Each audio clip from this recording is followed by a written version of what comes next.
And we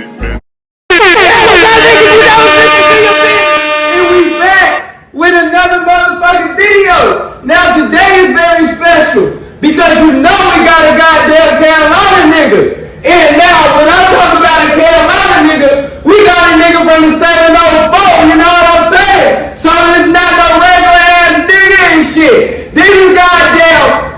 Baby, what you heard about?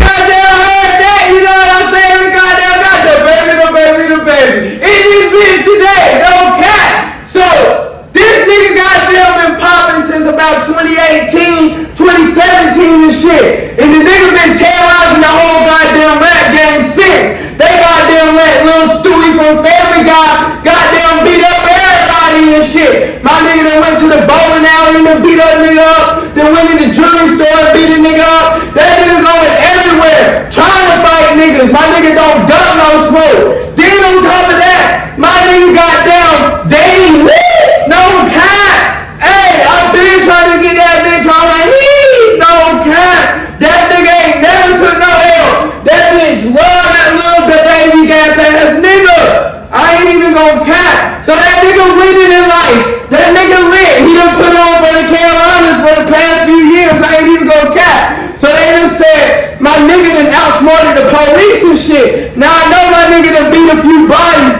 So I'm excited for this video. Let's get into this action and for all these lives. And you better like and subscribe before we goddamn get into this bitch. And everybody matching with me today. I hope y'all niggas have some safe flights. Let's get into this shit. In 3, 2, 1, go baby.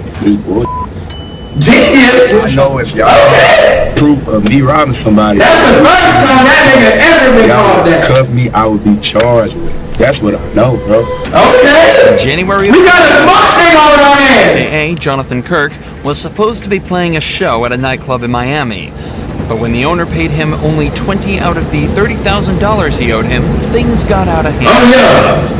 The victim alleged that Kirk punched him in the face multiple times before he was attacked by more. God damn! He was beaten up and knocked to the ground before being robbed for his phone, his credit card, and $80. The only footage of the event was this piece of obscured CCTV footage. Kirk fled the scene in a black SUV before returning to the hotel a few hours later, only to be met by both of the victims and waiting to arrest him. He was escorted to the police station and told he was only there as part of an investigation. Damn, hold up! I had to pause that shit, cause my nigga is a goddamn juvenile delinquent, no cap. This nigga been terrorizing everybody, promoters, rappers, club owners. It don't fucking matter. My nigga beating up everybody. God damn the baby. And my nigga robbed him of $80. That nigga say he getting his $300. No cap. Hey, that's a real Carolina nigga for you. Play with our money, nigga, and see what happens. No cap. But as it would turn out, we don't play with that shit. Wouldn't be that simple. And unfortunately for the cops, look, my nigga comfortable as hell. In the interrogation room, displaying exactly what to do in this situation and making the cops' lives as difficult as he possibly could. What's your full name?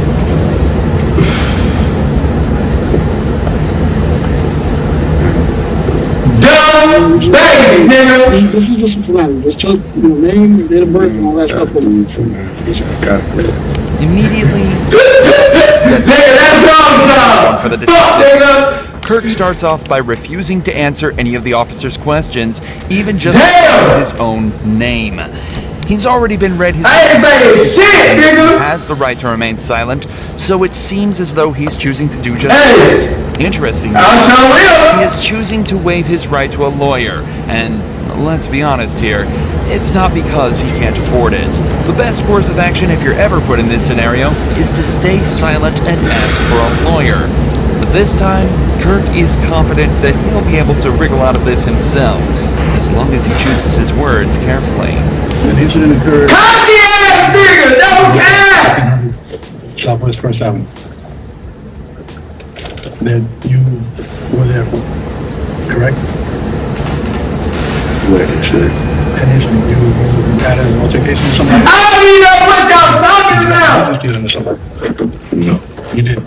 No. So somebody didn't bring you $20,000 in front of the hotel and you're just No, somebody bring $20,000 for what it is and lied to them and told them that it was for an event for theirs on the 31st. And lied to them, that person, once he realized they was doing bad business, said nah and left for his $20,000. Okay, so you didn't count. And got my contact information to do business for the right way. That's what happened. Well, what time was this? I don't know. I may told it. Whatever time the camera showed me not robbing nobody, that Kirk is claiming that he had nothing to do with anything that happened outside. The story is somewhat unclear, but he's essentially saying that his manager was talking with an event promoter about playing at a nightclub called Cafe Iguana Pines. But it turns out the money that they were offering was stolen, and the promoter was acting strange during the deal. So instead of taking it and going through with it anyway, he told them to get their act together. JPS promoter! This, of course, does not explain the altercation outside that was clearly caught on camera, but with the footage unclear and no witnesses nearby to identify the assailants, as long as Kirk sticks to his story, theoretically, things should be perfectly fine. common sense. You know what I made to even be down here? If a promoter booked me at that hotel, I didn't pay to be at the hotel. That was paid. You let me on my room, you would have saw close to $250,000 cash legally hard on me. I don't gotta take nothing from nobody. Talk to him, nigga! Successful black man! No, man! Don't. Was there an argument? No, it was an argument. I didn't argue with a soul. Voice was never raised. There was never aggressive language for me. None of that. Was there a fight? None of that. No, I ain't seen a fight. And nothing's taken. We shouldn't be in a robbery. So when y'all get done doing what y'all doing, y'all need to do y'all job. I need to follow y'all process. Y'all need to y'all these false allegations, bro. This bullshit.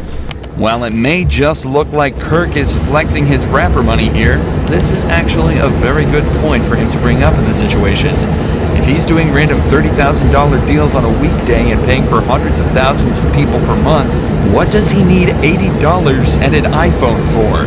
The further he just can't even give me no weed. Know what I'm saying? Figuratively, the can't even get a nigga no zip. He was nowhere near that crime. He had no reason to commit that crime, and he has sound and reasonable explanation for his whereabouts at the time. However, from the detective's side, a crime was committed, and Kirk's vehicle was right there as it happened. So they needed the information needed to piece his day together to come up with a story that Kirk cannot argue with. That forces him into a confession. When I encountered you in the hotel, you came back to the concierge, the counter. Yeah. Where were you coming from? Fine, whatever the hell I went to eat, I went to get some food. Where is that? You don't know? No. How'd you get there? In the car. What kind of car? This car you drove, somebody else drove? A Uber? Yeah. What kind of car was it? Small car, SUV, truck? What? I don't know. Let's talk about what matters. Let's talk about what y'all need to get me about this time. When I'm driving in the car, when I went to go eat, what time I went, that don't got nothing to do with the fact I ain't robbed a damn store. Me, around me, ain't nobody robbing nobody. Let's take the word robbery out. Talk to him, nigga! Take the word robbery out the picture. Y'all robbery detective. This is robbery unit. That's the second word he said. It's the second word he said was robbery. Come on, bro. He told me he asked a question to me about a robbery when I walked in my hotel. Robbery? I had every answer to the question you needed right there. Whoa, that ain't it. That's false. I throw that out the window. We talking about robbery, bro. It's nothing for me to talk about. Hey! Look! You know a nigga wrong! That nigga said we talking about a robbery! What the fuck does that niggas remind you of? That shit should remind y'all niggas of. When my nigga AI was in trouble with pregnant, that nigga said, we talking about pregnant, nigga! We talking about pregnant! I'll go to all the games, get 110%, give it all in all these goddamn games. And y'all white asses wanna talk about some pregnant. Hey! My nigga said the same motherfucking thing. That's how you know my nigga guilty. No cap. That nigga guilty. I got a phone call from somebody that's already a liar. I know they're lying. got a phone call somebody that's a liar and y'all bought it. Y'all believe it. Y'all got me. Y'all put me in handcuffs. About me outside the hotel in handcuffs, cameras and shit all on me. Come on, bro. This shit is bad for what I got. And I ain't gonna do shit to that, man. Even without a lawyer present, Kirk knows exactly what to do. He currently has the upper hand in this interrogation and needs to keep it that way. The cops are searching for any shit. the crime, but by redirecting the conversation away from that, back to what he thinks is actually important, there's no realistic way that they'll be able to get what they need. But even though he's winning, it's still worth noting how strange it is that he's not asking for a lawyer. Kirk obviously knows exactly what to do in an interrogation and has clearly spent time learning what to do. If that's true, he should also know that there's next to no scenarios where lawyering up will harm his case. But whether it's an ego thing or just a lapse in his thinking, Kirk is definitely still winning this interrogation. But he's about to start Damn! That nigga beating 1D2! When I No do cap! it's legally binded. It's legally binded. Everything I do, you have to sign a contract. You got to sign a contract. It's a contract right now. What incident happened? And nothing went wrong. Nothing happened. There's Nothing but nerves. There's no fight. There's no scuffle. There's no. I ain't fighting nobody. But y'all know it's too much. Y'all know too many lies. You get what I'm saying? That's why y'all gotta move backwards like that, bro. Like, You're saying they're lies, but you don't know what we have done. okay. I know if y'all Nigga, tell me then! proof of me robbing somebody, we wouldn't even be talking. Y'all would have cuffed me, I would be charged. That's what I know, bro. Talk to him, nigga! Now, while this isn't necessarily true in every case, it is absolutely true here. If you're in an interrogation room and the cops are trying to find out details of the case and accusing you of a crime instead of charging you immediately, it very likely means that they're missing the details needed to charge you. In the vast majority of cases, an interrogation is only done to extract a confession when they don't have enough evidence to easily convict you otherwise. There are a few other niche scenarios, such as trying to figure out why you committed a crime, but it's often very easy to distinguish why exactly you're there based on what you Damn! You know that bitch guilty! No cap! Know that you're No supposed to cap! have irrefutable evidence. Telling everything. Cooperation has a lot of merit, but if they can't prove you did what they say you did, stay silent and ask for a lawyer.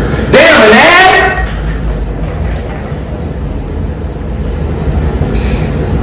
Eight, 7, 6, 5, 4, 3, 2, and 1! Especially if you're innocent.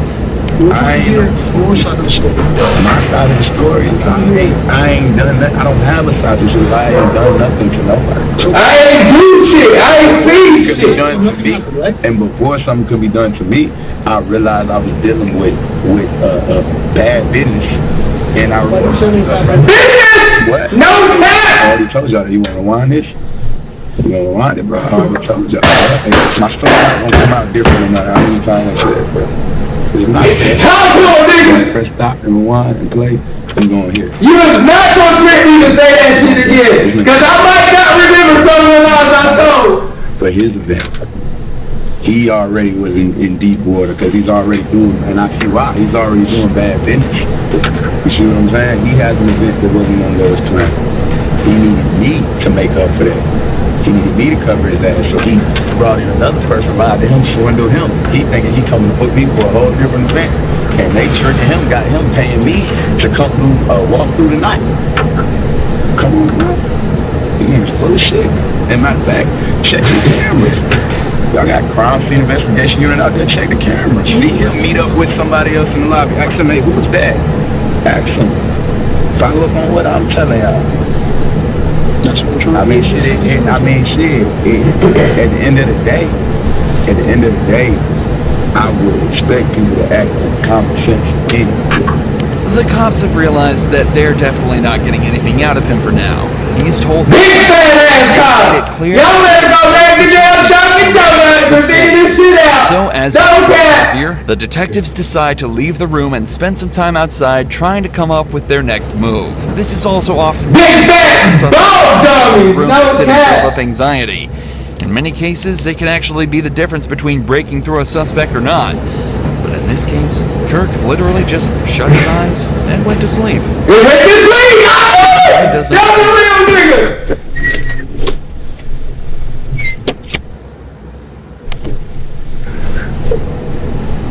However, it seems as though the detectives couldn't come up with their next step and decided that nothing was going to make this guy budge. The next time a detective returned, it was regarding the security of Kirk's belongings that had been left in his hotel room. Even though he hasn't been convicted yet, he was still the prime suspect of this investigation, so he'd be spending some time in jail while they figured out what to do and gathered all the evidence they could. So they just had to figure out what to do with his stuff while he was locked up. But obviously, Kirk refused to let them touch his stuff and just let the hotel deal with it. Kirk was facing a possible sentence of up to 15 years in prison plus a $10,000 fine, plus any charges they could slap him with for the battery.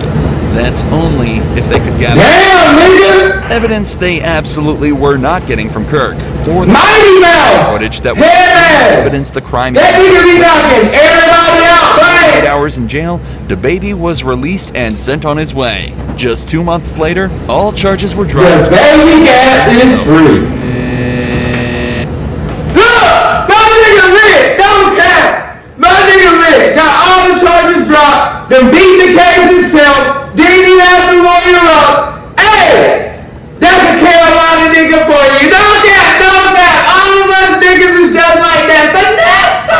You know what I'm saying? But hey, I love y'all niggas. I'm gonna be back tomorrow with another reaction. Y'all better like and subscribe, goddammit. Peace.